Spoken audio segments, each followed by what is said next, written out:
Hello and welcome to High Vibe Astrology. This is Jennifer, back with a video on the Pluto-Mars opposition drawn up for November 3rd, 2024 at 6:10 a.m. Eastern Time. If you're new, thank you for finding this channel, for being here, and for supporting this community with positive energy.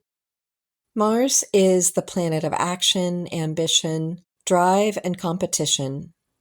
It is the quintessential masculine energy that seeks to activate, pollinate, and create something. The low vibe of Mars is pure aggression and an unchecked ego.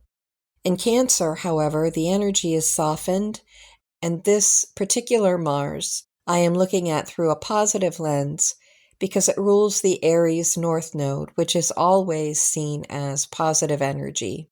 And that is because it's the direction that the universe is pointing us to that will bring greater fulfillment.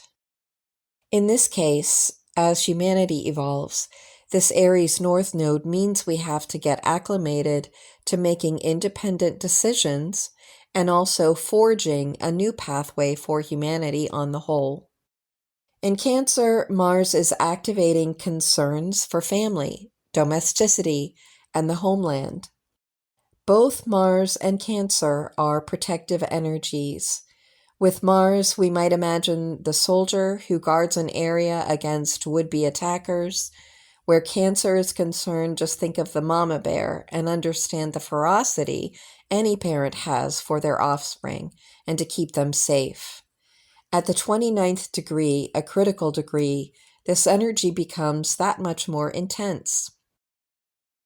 In the 9th house, Mars is defending the right to believe what we choose to believe, to express those beliefs without fear of persecution, retribution, ridicule, or censoring. Mars is there to give us the courage to give voice to our worldview, philosophy, and beliefs. On the other side of this, we have Pluto in Capricorn. Pluto co-rules the Scorpio Sun, along with Mars, and also the planet that I assign to the third symbol of Scorpio, which is Sedna. Pluto's finally finishing up its tour of Capricorn, and by the 19th of November, it will enter Aquarius and be there for 20 years. But as it still finishes up Capricorn, it is demolishing the ancient patriarchal paradigm. I want to clarify that just because I'm using the word patriarchal doesn't mean that I'm making a general statement about men. It's just that in the collective, we are closing out a cycle, an age that has been mostly patriarchal in its expression. And now we need to balance that with its complementary energy. They need to be exchanging energy in balance in our world. But first, that needs to happen in all men and women, in all people. This whole idea that we have to become something other than we are is a lie perpetrated on humanity by a warped mentality. We've been separated from who we truly are. This trying to improve upon organic life that came from the Creator is an expression of the collective human shadow. And the only way to clean it up on the larger scale, according to this chart right here and now, is exercising the Aries North Node energy to be who we are unapologetically as individuals, courageously in a world that seeks to tell us how wrong we are, how wrong God was in creating us the way we are, and how we need to change the way we look and behave. And it's no accident that Pluto occupies the third house of mental concepts and learning. Our education system, like so many other current systems in the world, has been used as a propaganda machine. Ordinarily, when talking about an opposition between Mars and Pluto, Pluto would be considered the heavyweight to which Mars would need to defer. In this case, however, because Mars sits at the top of the chart and rules the Aries North Node, our destiny forward. Mars has the upper hand in this case, as I see it. Pluto's job annihilates ego attachments to free up the authentic expression of the soul. Make no mistake, there are going to be intense battles for control with these two forces. On the one hand, we have a group fighting for freedom of speech, religion, family, and the homeland. On the other, we have a shadow government fighting to stay in power, even though they know their fate is sealed. Why do I say that? Well, again, it's the Aries North Node. Humanity's fate is to be independent. And the fact that the North Node sits in the fifth house of pleasure, fun, creative will, and purpose without inhibition, without censorship, means that Mars aligns with divine will. Symbolically, I see this chart's Pluto in Capricorn as the shadow government that has completed its mission. It has served its purpose insofar as waking up humanity to its own collective shadow, to how we have given our power away for the many thousands or millions of years even that we've been on this planet. And there was a time when we lived in peace, when we lived in harmony with the earth and all beings. And then we gave our power away to science and technology. I mean, science and technology are here to stay, but we have to live in balance with that energy. We can't defer to it like it is the God that overrides our organic, creative, life force energy. So now the cleanup work must begin, and to hold on to this old paradigm is only going to prolong the growing pains and suffering that accompany any transition. This season of Scorpio is the season of rebirth, but we also have to let what is already dead to simply die, and that is the old paradigm. The cycles that have already fulfilled their mission are done, and we need to just release them and let them go. Perhaps they will not go quietly into the night, but you and I and the rest of humanity do not need to feed into their drama anymore. And this brings me to Scorpio's third symbol, the eagle. When we consider the combination of Pluto and Mars in an opposition, we have the choice now to either perpetuate war, perpetuate civil unrest, and seek revenge, or we can level up to our calling as guardians of this earth and stewards who understand the sacredness of all organic life and seek to protect it, which is Mars in Cancer. More importantly for the USA, with Mars ruling our native 4th and 5th houses, Pluto has done its job in revealing to us what about our homeland that needs to die and be reborn. The USA's Cancer Sun means that we are a nation that cares for our homeland. But additionally, the Cancer-Capricorn axis is about integrity and maturity. I see this as us growing up from a nation who relies too heavily on government to take care of us, our natal Cancer Sun having been transformed by Pluto in Capricorn since 2008.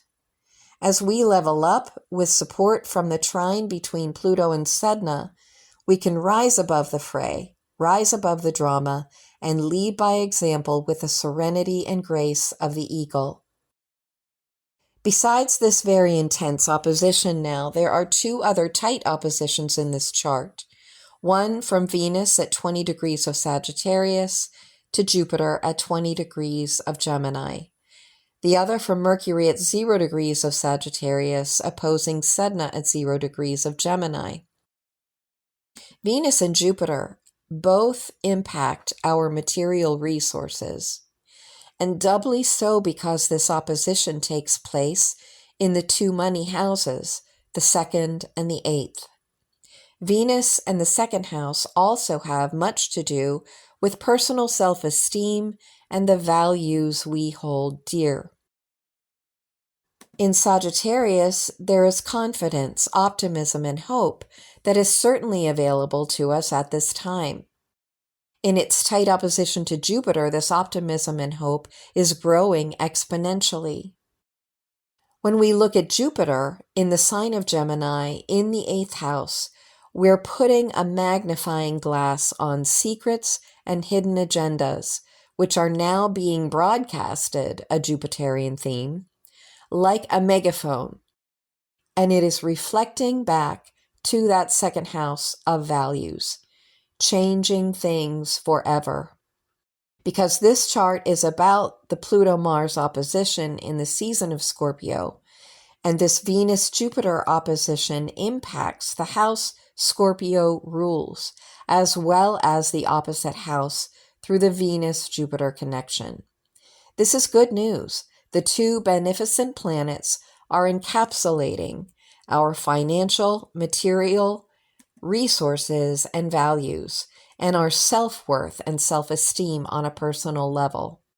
So as far as I'm concerned, having Venus and Jupiter in the money houses is certainly a good omen for the direction we are taking as we move forward and the old paradigm finally dies. Now, as we look at the opposition between Mercury and Sedna, Mercury in Sagittarius alone, to me, suggests good news. Mercury is about sharing information, and Sagittarius is the sign of optimism, hope, and faith. Of course, this all depends upon your own perspective on life at this time, but I view this as the first flush of news being broadcasted that facilitates the turning of the tides of power to support our evolutionary purpose. And this is magnified further when we take into account that Mercury is receiving information from Sedna.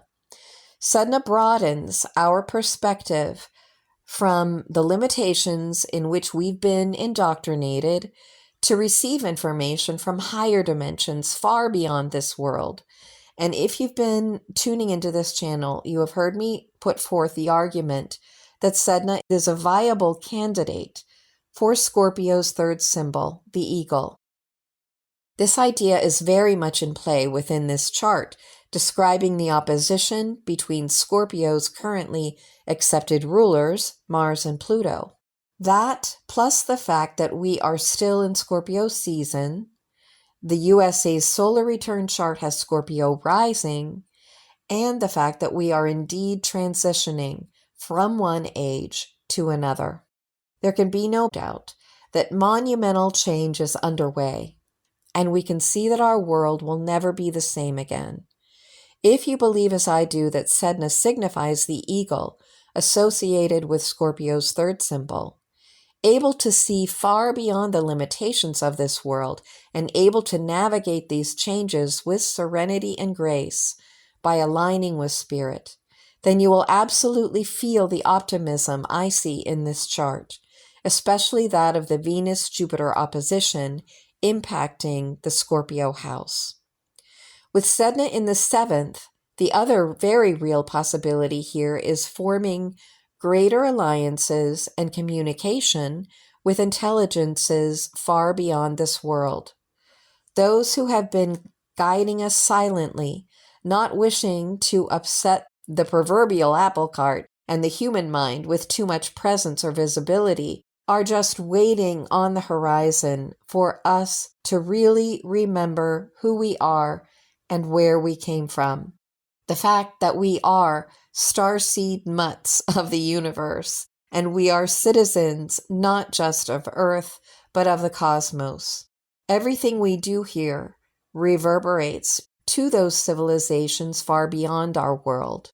This opposition between Mercury and Sedna is that realization dawning in collective consciousness now, and our own identities, behavior, and self-awareness are reflecting that with Sedna's mirroring. She has returned to help us remember who we truly are at the most authentic level. For those who have been vilified as conspiracy theorists, being described as seeing things that are not there, that are not real, believing in things that are not true, I really feel that this chart, this cycle, is bringing us vindication. Will it happen overnight? Doubtfully. Will it happen without heartache and casualties? Probably not. But considering all the trauma this earth and humans living upon it have endured for multiple millennia, it feels to me that we are now in a position to truly celebrate this shift toward greater freedom, truth, abundance, and divine justice. So that is what I have for you. I hope that you'll stay tuned for the frequencies, and I look forward to being with you at the Taurus full moon. Bye for now.